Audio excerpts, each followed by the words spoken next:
Les meilleurs vendeurs relancent entre 5 et 12 fois. Toi, tu relances 0 fois parce que tu ne veux pas déranger, parce que tu penses que si la cliente était intéressée, elle te recontacterait. Mais voilà, tu te trompes. La relance n'est pas un acte de désespoir. La relance, c'est un acte de dévotion, de respect, de service. En ce moment, il y a une femme qui attend à l'autre bout de ta messagerie que tu la rappelles. Elle attend. Elle ne te le dira pas, mais elle attend. Bienvenue dans le podcast Happy Personal Shopping. Bonjour et bienvenue dans le podcast Happy Personal Shopping. Je suis Maïté Despréaux, bulle de mode, mentor business spécialisée dans l'accompagnement des conseillères en images et personal shoppers débutantes. Forte de plus de 15 ans d'expérience comme personal shopper, j'ai le plaisir de vous guider pour vous lancer dans cette activité passion. Dans ce podcast, nous aborderons 4 grandes thématiques pour vous aider à démarrer et à exercer sereinement. Première, la stratégie et l'organisation. Des conseils pratiques pour développer votre activité tout en préservant du temps pour vous. Deuxième, l'état d'esprit entrepreneurial. Je vous donnerai les clés indispensables pour bâtir une entreprise solide et durable. Troisième thématique, le savoir-faire métier. Tout ce qu'il faut maîtriser pour asseoir votre expertise et devenir une véritable professionnelle. Et enfin, des inspirations, des idées en matière de business et de style pour nourrir votre créativité, enrichir vos connaissances et mieux accompagner vos clients. Si tout cela vous plaît, alors commençons tout de suite avec l'épisode du jour. Arrête de croire que tu déranges. Tu as rencontré quelqu'un dans un salon, au salon de coiffure, n'importe où. Tu as eu une conversation prometteuse avec une ancienne connaissance ou avec cette personne que tu viens tout juste de rencontrer. Et elle est intéressée, vraiment intéressée. Et puis, plus rien, le silence. Et toi, tu ne l'as pas relancée. Pas parce que tu avais oublié, mais parce que tu avais peur de la déranger. Aujourd'hui, on parle de ça. Cette relance, ce moment que la plupart des conseillères en images évitent, comme si leur vie professionnelle en dépendait, alors que leur vie professionnelle en dépend vraiment. Aujourd'hui, je partage avec toi ce que j'ai observé, ce que j'ai vécu depuis 2010 et ce qu'une participante de mon programme a fait un matin et qui a changé sa semaine. Commençons par poser les choses clairement. Quand un prospect ne te rappelle pas, ne répond pas, ne donne pas signe de vie, ce n'est presque jamais un refus. C'est la vie, tout simplement. Elle a eu une semaine chargée, elle a eu un dossier urgent, son enfant a été malade, elle a pensé à toi un mercredi à 23h et elle s'est dit ça se fait pas d'envoyer un message si tard, je lui répondrai demain. Et le lendemain est passé sans qu'elle ne le fasse, et le surlendemain, etc. Donc ça n'a aucun rapport avec toi ou avec ton tarif ou avec ton manque de légitimité. C'est simplement que comme toi, les gens sont débordés et que tu n'es pas leur priorité immédiate. Et ça, tu vois, c'est parfaitement normal. Le problème, c'est ce que toi tu fais de ce silence. Parce que la plupart des conseillères en images font la même chose. Elles interprètent. Elles se disent, elle n'est pas intéressée, je serais trop insistante si je la rappelais, elle me rappellera si elle le désire vraiment.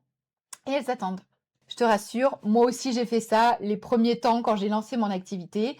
J'attendais patiemment, professionnellement, et j'ai eu de la chance que mes premières clientes soient venues malgré moi, parce que ce n'était pas grâce à moi. Et donc pour te dire que la relance, ce n'est pas du harcèlement, mais pas du tout.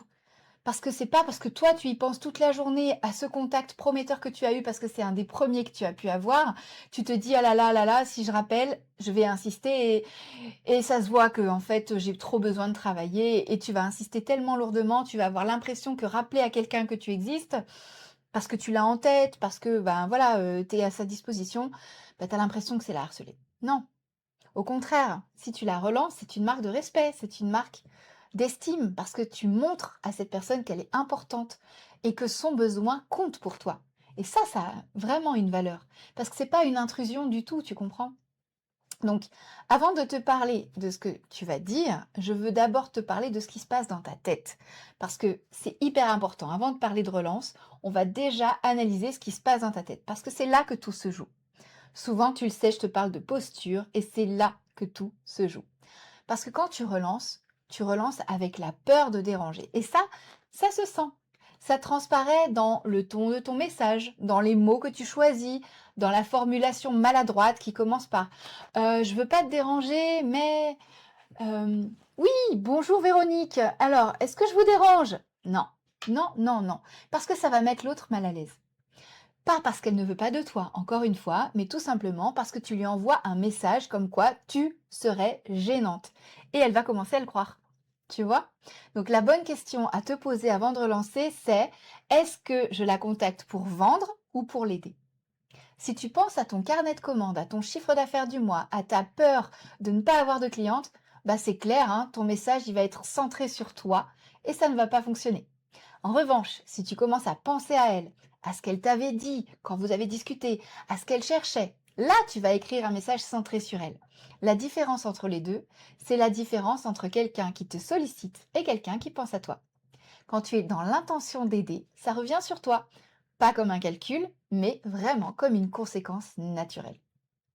Alors je voudrais te parler d'une personne que j'ai accompagnée récemment, une participante du programme Impulsion. Son prénom, je ne t'en parle pas, tout simplement pour respecter son anonymat. Mais un matin, elle m'écrit. J'ai appliqué la méthode 10-3-1 et je me dis, bon, tant pis, vas-y, c'est pas grave, je relance, même si je me sens gênée, je le fais. Elle a pris sa liste de contacts, des gens qu'elle avait croisés, rencontrés, avec qui elle avait eu des conversations il y a un mois, 6 mois et même un an. Des contacts qui ne donnaient plus de nouvelles depuis des semaines et comme je te le disais, parfois des mois. Et ce matin-là, elle a envoyé 14 messages. 14 messages qui n'étaient pas des messages de vente. Elle n'a pas envoyé un «Bonjour, je suis conseillère en images, est-ce que ça t'intéresse?» Non, des messages personnalisés, centrés sur la personne en question. Alors forcément, hein, ça va te prendre un petit peu plus de temps. Mais c'est là où se trouve la pépite. Parce qu'en mettant une référence à la dernière conversation que tu as pu avoir, une question au sujet de son actualité, où est-ce qu'elle en est, etc., une porte ouverte finalement, sans mettre de pression, eh bien avant 15 heures, cette personne avait déjà eu 2 réponses, dont une qui a abouti à un rendez-vous la semaine suivante. 14 messages, 2 réponses, un rendez-vous, c'est pas un miracle, c'est une méthode. Et c'est ça que je trouve, tu vois, remarquable dans l'histoire de cette personne. C'est qu'elle commence en m'envoyant un message en disant bon bah tant pis, j'y vais quand même, c'est inconfortable mais je me lance. Et au final, c'est pas parce qu'elle avait peur au final qu'elle a agi, mais au contraire, elle a décidé d'agir malgré la peur et c'est ça qui est beau, tu vois? Et c'est ça le cœur de la prospection relationnelle, celle que je t'apprends dans le programme Impulsion. Alors, tu vas me dire qu'est-ce qu'on met concrètement dans un message de relance? 3 choses seulement. Alors vas-y, prends de quoi noter. Première chose déjà, un ancrage personnel. Quelque chose qui montre que tu te souviens de la personne. Pas que tu envoies un message en série du style je reviens vers toi suite à notre échange. Non, bateau, bateau, bateau. Il vaut mieux que tu dises tu te rappelles, je me souviens qu'on avait parlé de ta garde-robe de travail. Là oui. Et là tu poses une question ouverte. C'est pas un est-ce que tu es toujours intéressé? Non, ça appelle un oui ou un non. Ce que tu veux, toi, c'est que la personne, elle réengage la conversation avec toi. Donc, il vaut mieux lui dire où est-ce que tu en es ou comment est-ce que tu t'en es sorti avec ce qu'on avait abordé dans notre conversation. Et là, tu vas avoir des réponses. Et pense bien à ne mettre aucune pression. L'idée, c'est pas de dire n'hésite pas à me contacter, sourire dentifrice. Non, c'est je reste disponible. C'est juste une question et le reste, elle le sait déjà. T'as pas besoin de lui redire tout ça. Plus c'est court et personnalisé, centré sur elle, mieux ce sera. Et si elle ne répond pas à ce message-là, eh ben, tu relanceras une deuxième fois, quelques semaines plus tard, avec un angle différent, un article que tu as lu qui pourrait l'intéresser, une info, n'importe quoi qui a un rapport avec elle. Parce que ce qui va faire que ça marche, c'est justement cette personnalisation-là. Si tu le comprends bien, la relance, ce n'est pas une histoire d'une fois et une unique fois un seul message. C'est au contraire une sorte de rythme, une présence régulière, légère, bienveillante évidemment. Et là, tu vois, je veux prendre le temps de nommer ce qui bloque vraiment. Parce qu'en général, relancer, tu dis, ouais, c'est bon, je sais le faire, je vais le faire. Mais le truc, c'est que c'est pas de la méthode dont tu manques donc, mais c'est de la légitimité. Au fond, il y a beaucoup de conseillères en images qui ne relancent pas parce qu'elles ne se sentent pas encore assez légitimes pour prendre cette place. Elles se disent que si elles sont pas encore assez expertes, assez connues, assez professionnelles, assez tout ce que tu veux, elles n'ont pas le droit d'insister. Alors elles se mettent en retrait, elles attendent d'être prêtes, elles attendent qu'on les recontacte. Et le problème, tu vois, c'est que cette attente, elle ne finira jamais. Parce que la légitimité, elle vient pas de l'accumulation de compétences, elle vient de l'action, elle vient quand tu vas te frotter au réel, quand tu vas voir comment les gens répondent et quand tu vas voir que, bien évidemment, les conversations que tu vas avoir vont mener quelque part. C'est l'action qui amène à la clarté, pas l'inverse.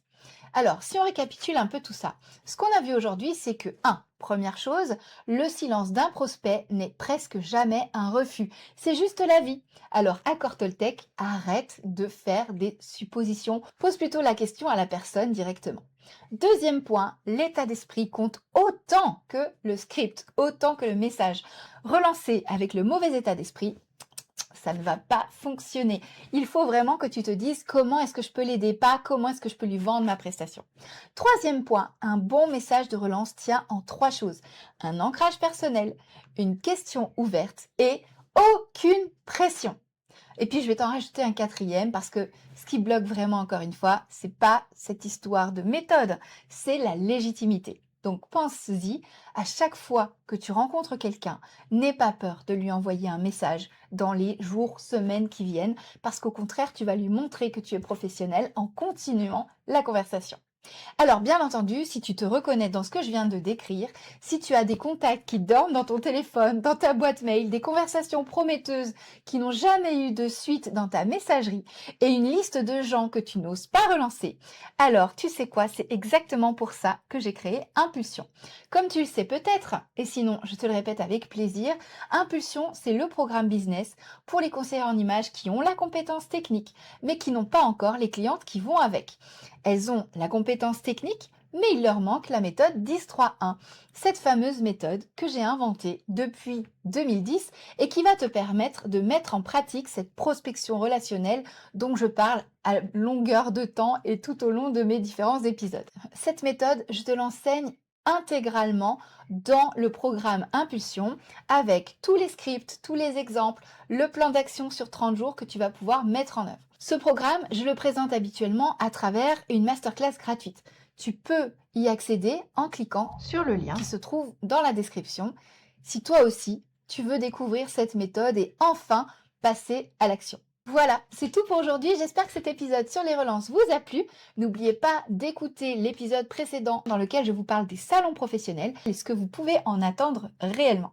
En attendant de vous retrouver la semaine prochaine pour un nouvel épisode ou en live sur YouTube, pensez aussi à vous abonner pour ne pas manquer le prochain épisode qui arrive jeudi prochain, 6h du matin.